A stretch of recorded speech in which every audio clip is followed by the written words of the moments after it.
Hey guys, Jessie here from Tonkadale, and today we're answering your frequently asked questions. We got a ton of questions through Instagram stories this week. We're going to talk about 3 or 4 major themes today in this video, and then I'm going to answer the very specific questions probably tomorrow and Sunday in Instagram stories, and I'll tag you so you make sure to get your correct answer. Let's go. I'm a total elder millennial. I had to print out the questions. I couldn't just look on my phone. First, we're going to talk about fertilizer.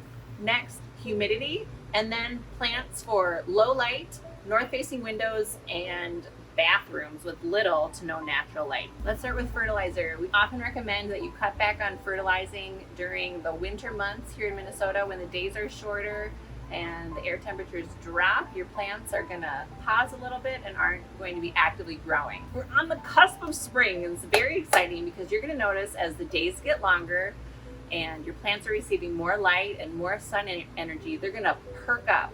You can just see it, they're just like bing. That's the time you wanna start fertilizing again. Pretty much March through September or October, and then hold off for do half strength fertilizing in the winter months. Now, you can use the Schultz all-purpose plant fertilizer for just about any houseplant in your repertoire. You just add 7 drops to each liter of water, so it's about 7 drops in a wine bottle. You know, you guys know how I love to water with wine bottles. So 7 drops, boop, boop, boop, boop, boop, boop, and you're set to go. We learned on the blog this week that orchids like to be fertilized year-round, but cut back on fertilizer when they're actively blooming. So we have the organic orchid bloom booster. Plants that bloom indoors are going to need a little bit of a different blend because the inputs in the fertilizer help to get your plant to bloom and rebloom indoors. So we have the African violet fertilizer and the orchid fertilizer. So this one is a half cap per liter. So half cap in that wine bottle. And this is organic, so it's a little bit stinky. Woo! Oh. If you're using some of these organic fertilizers and they're a little ripe for your taste, one thing you can do is add a few drops of essential oil to your fertilizer water, something like peppermint, which actually repels cats from getting into your plants. And then the cactus is for your cactus or succulents, and same rate, half a cap per liter of water. If you're looking for a gentler, slow release type fertilizer, earthworm castings are a great way to go. There's really great value in this bag of earthworm castings, and what you do is you top dress your indoor plants, or you can add it to the soil when you're repotting, and the earthworm castings will slowly decompose over time and add a lot of organic matter to your plant. So it's a really gentle way to add the nutrients that they're looking for over an extended period of time, so you don't have to remember to fertilize each time you water. All right, next, humidity. Humans and plants are feeling the effects of very dry winter air. There are a few ways to increase the humidity of the air surrounding your plants in your home, and we're going to go through 3 of them. So number 1, you could purchase a humidifier or a small humidifier and keep it in your main plant room. The one thing you want to be careful of is having that moist or humid air blowing directly on a surface, like the surface of a wood table or right on your pretty painted wall, because that moisture can do damage to some of those things. So if you have it kind of more just going up straight into the air, landing on your plants, that'll really help increase humidity. Another thing you can do, and a lot of plants really actually demand daily misting or misting a couple times a week, is to grab one of these continuous misters. Feels good. Oh my gosh. Some people swear by the Pebble Tray. So the Pebble Tray is just super simple. Fill a saucer with pebbles and fill it up with water each time you water, or every few days, and as that water evaporates, it'll add humidity to the air.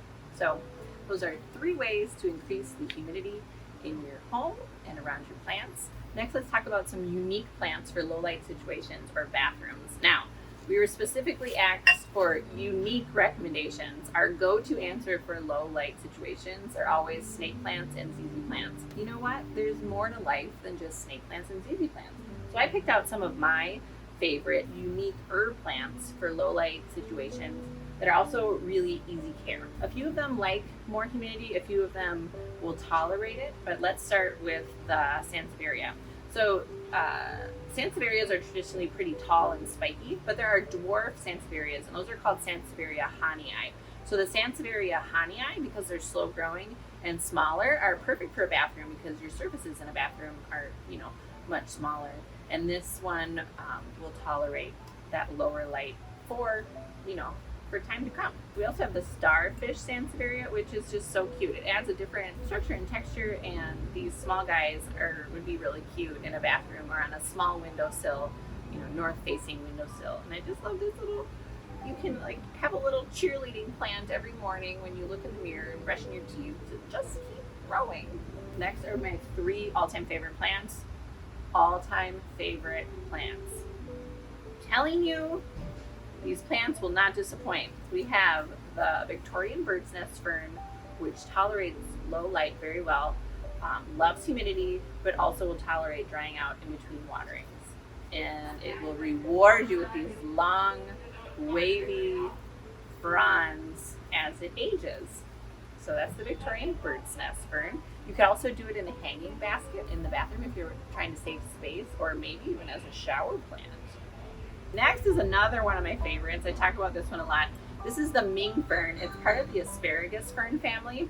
It does tolerate low light and drying out in between watering. It has these really big, juicy roots that store water, and it's kind of a quick grower. So this one is really cool, on a shelf. It'll drape down and cascade, and it's just fuzzy and cute. And the new growth looks almost like cute little flowers, but there's some new growth right there. So that is the Ming Fern.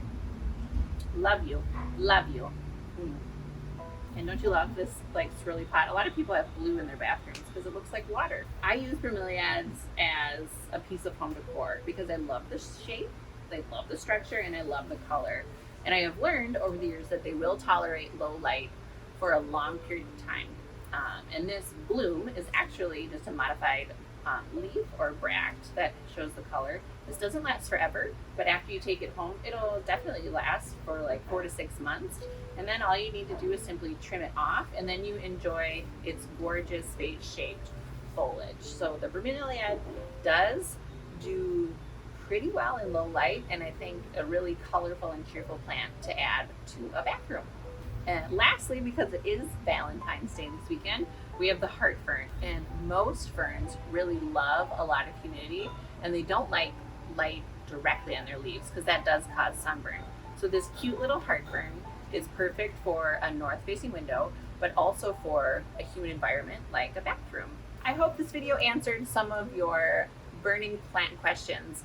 Look for us on Instagram over the weekend. We'll be answering the remaining questions. As always, please send us your questions by email or message us on Facebook or Instagram, or catch us in the store.